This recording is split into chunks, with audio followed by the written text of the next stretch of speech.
Oh boy, time now for another episode of Mr. Nailsin Sunday Comics. And look who's back. Yes, it's Phantom Lady. And with Satan's seal. Oh, that doesn't sound good. And this doesn't look good. Boy, this guy is huge. And he's gonna beat her with a whip, you know. Boy, they must be really strict about their don't walk on the grass laws or something. But anyway, the job of keeping our country safe is on full-time schedule. I guess they meant to say on a full-time schedule.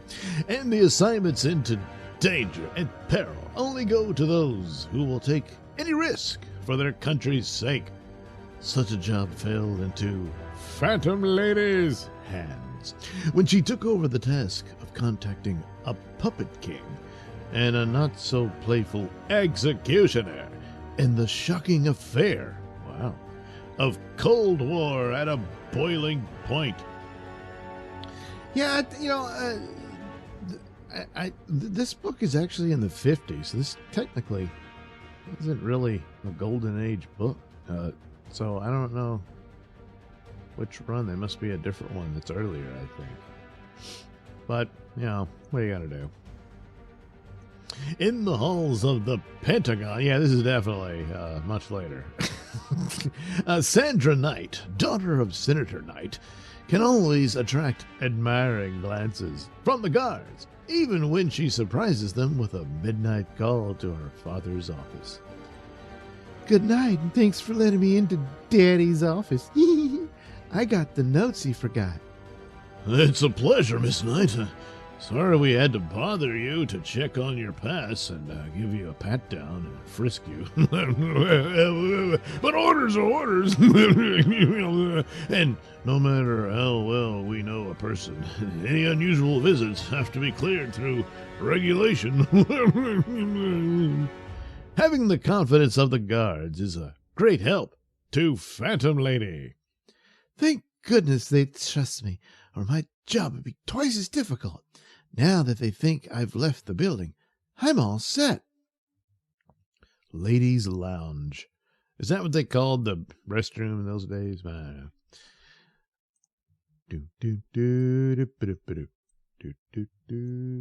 10 minutes later, a familiar and striking champion of democracy is sitting in conference with the chairman of the Committee of Internal Security. Your promptness reassures me of your abilities, Phantom Lady.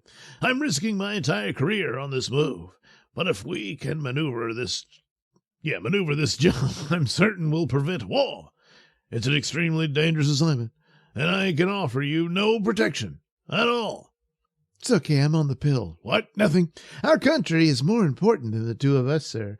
I'm ready to face the risks. This may sound simple, but it's far from it. These papers must get into the hands of King Eduardo of Travania. It is believed that the poor man is under stupefying drugs, fed him by his Prime Minister Cantroff, as opposed to the Prime Minister's predecessor, Can, who is working hand in hand with the Reds and determined to declare war on us. Yeah, this is the proof the king needs to show him a traitor is managing his affairs. I understand. I'm flying tonight. But of course he's all doped up, so is he going to even be able to read the proof? Meanwhile, at the secret European office to the Red Top Command, Comrade X, as he prefers being called, is putting his craft to dust. I'm supposed to be the brains, but how can I think when all the time I must worry? First I must worry about the United States, then I must worry about that swine Cantroff, who moves like a weasel and never gets his job done. Ha! I am the brain. I found it here under my hat. I have the solution. I will send the whip to Travania. He will make them dance. If any comrade can get action, he can. Okay. Yeah. Anyways, such is the Red Brain Trust. When in doubt, swing your might. What? Of course, make sure you let the other fellow do it for you. Uh-huh. And so within an hour, Get out of here. How dare you disturb my thinking? I'll send you both back to the motherland, and you know what that will mean. But it is the whip, Comrade X. You sent for him. Yeah, I am here. I was deep in thoughts of how you are going to solve our problem in Travania. It is necessary that war is declared on the Allies immediately. That fool Kantorov does nothing. See to it that he moves in haste. Those are your orders. It is good as done, comrade.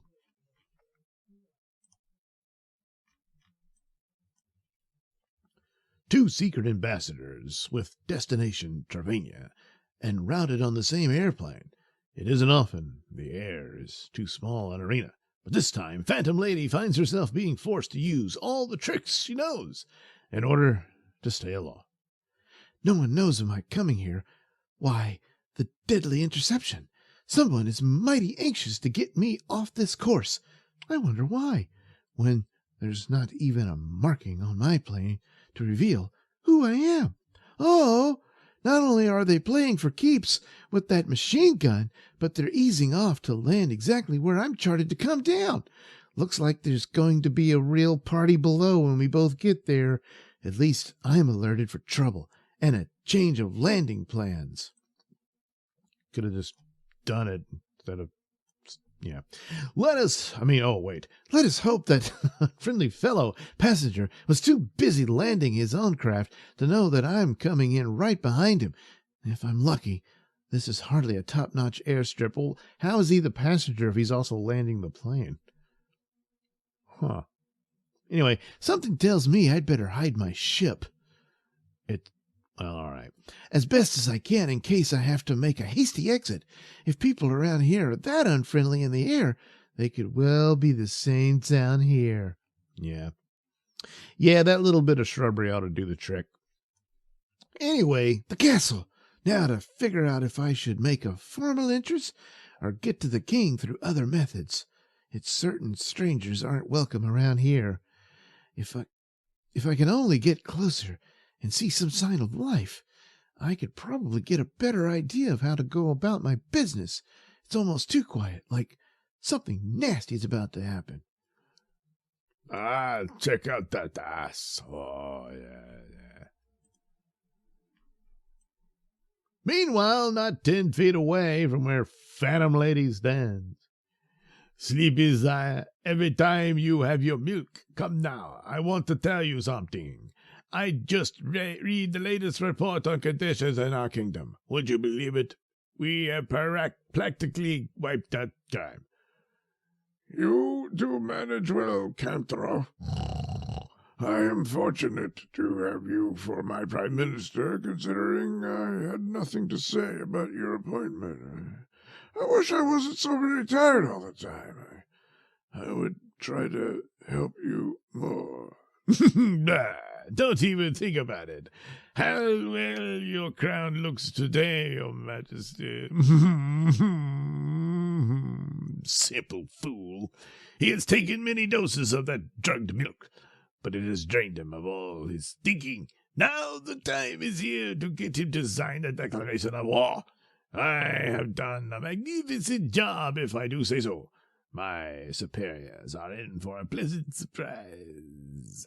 Phantom Lady's in for a surprise, too. So, Snooper, if I didn't finish you in the skies, I'll be happy to do it here and now. A real prize, too. Phantom Lady. Oh, no, you don't. Oh, no, you didn't. Not if I can help it. Come back here. There's no escaping around these pods. Maybe I can establish a record. You don't think I'm just going to give up, do you? So you like a little joke, eh, meddler? Well, here is one to laugh on in your unconsciousness. Well, he's not as big as he was in the opening page. I think that was done for dramatic effect. Yeah, that was something, wasn't it? So anyway, hey, look what I found for you. Good day, Katroff. Is this the way you are running our affairs here? Look what I find outside. Phantom Lady! The whip? You here? Phantom Lady? Ooh, what kind of a foolish joke is this? Has Comrade X lost his mind? What if the king sees you two here? All of my plans, my work! And why do you bring that girl? Don't you know who she is? An arch enemy of ours. Bah! I slave, you play games. Okay. Shut up, you blundering idiot. Do you think I am here because I enjoy traveling? Do you think Phantom Lady is here because I brought her? You are as simple as that puppet king. Now sit and listen to orders. For the moment, Phantom Lady is ignored by the arguing rivals. Yeah. Hard to believe, but anyway. Calm yourself, Comrade Whip. I have good news. The time has finally arrived where the king will obey my suggestions. He will sign the declaration of war, I assure you. That is better, my friend. Better for me, you mean? But Lady Luck is, I thought she was Phantom Lady, is often fickle and... Halt! Where do you think you're going, my clever lady? I have business to attend to. Or did you think I was just a pleasure call? Or it was a pleasure call I was making or whatever. Sometimes I wish I really were a phantom. Stop her! Take her prisoner! Do not let her escape, you fools! Phantom Lady! Phantom Lady, this will bring us a medal. Now what? If only I knew this place. Where shall I run? Or is it too late? Yeah, she really didn't think this through. But neither did her boss or anything, you know. Meanwhile, drugged. Then the rumors are true. They're making a buffoon out of a good king, making him wear his crown like a child. But it only makes my position more touchy. If I can wake him up, at least the door has an inside lock. I'm safe from the guards. For a few minutes. But, go away. I'm having such a pleasant dream. I was dreaming that I was banging Phantom Lady. You're really having a nightmare, friend. Please wake up. There's not a minute to lose. Not only are we in danger, half the world is. I realize it's difficult to follow all I have to say in such haste, but that pounding, I guess. Oh, yeah, pounding on the door isn't a dream. It's real, and it's deadly. Phantom Lady! What's going on? I don't understand. Why do you lock my guards out? That is not permitted. I just told you. I must make you good Lord. You understand? You've been duped. And this is a crisis, and there's precious little time to act. I have papers from Washington, D.C. When you see what they contain, you will know the truth. Turns out he's illiterate, can't read. Anyway, the urgency in Phantom Lady's voice, plus the physical threats, reaches the Foggy King's sense of responsibility. Then one glance at the official information she has brought from America shocks him into instant action. I hope you still have loyal men. He probably doesn't. I'm positive there are men with me who hate the Reds as much as we do, Phantom Lady. And when we hear from them that Katroff is a traitor, he will be seized immediately. A heart-touching speech from a puppet, but the world will never know of your noble effort. Prepare to die. You see, Your Majesty, I was really soft with you. And you called me a traitor? Tisk.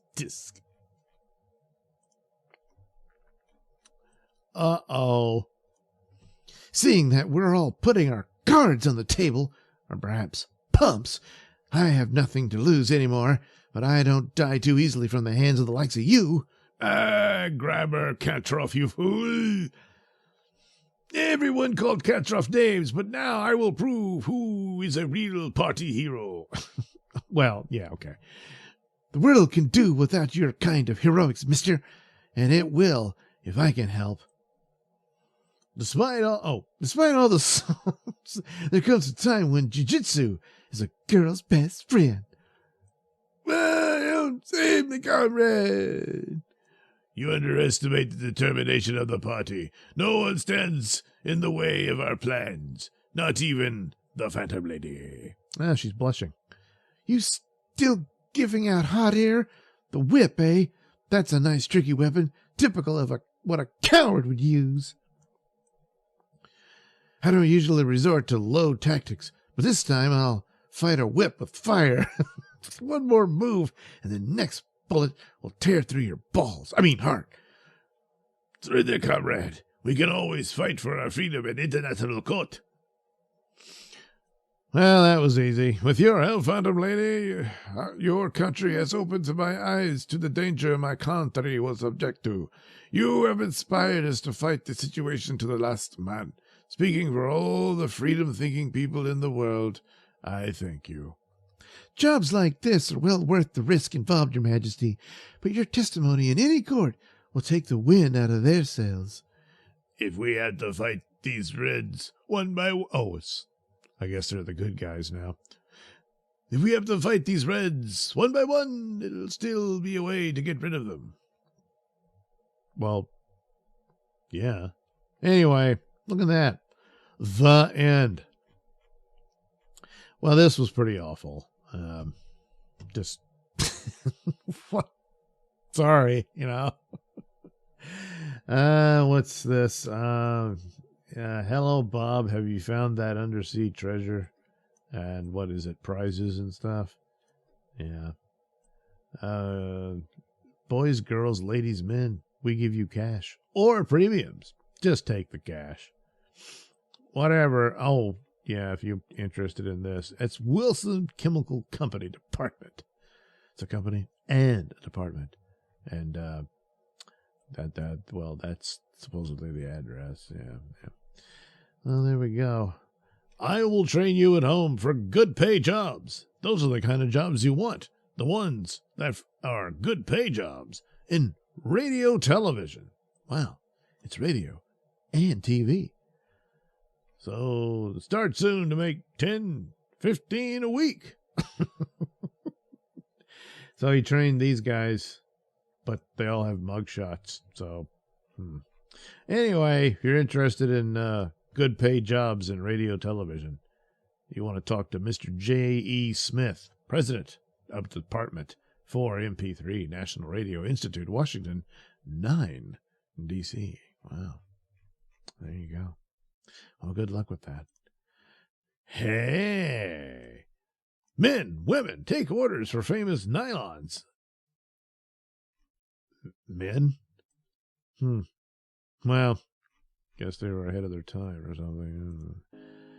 Oh, that's it. All right. Well, there we go. We end on that. Oh, yeah. Hey, look. It's my little animation thing. Oh, it's starting all over again. Well, anyway, that was fun, wasn't it? No, it really wasn't. So hopefully we'll have something better. You know what? I think it's time to jump back to another Blue Beetle.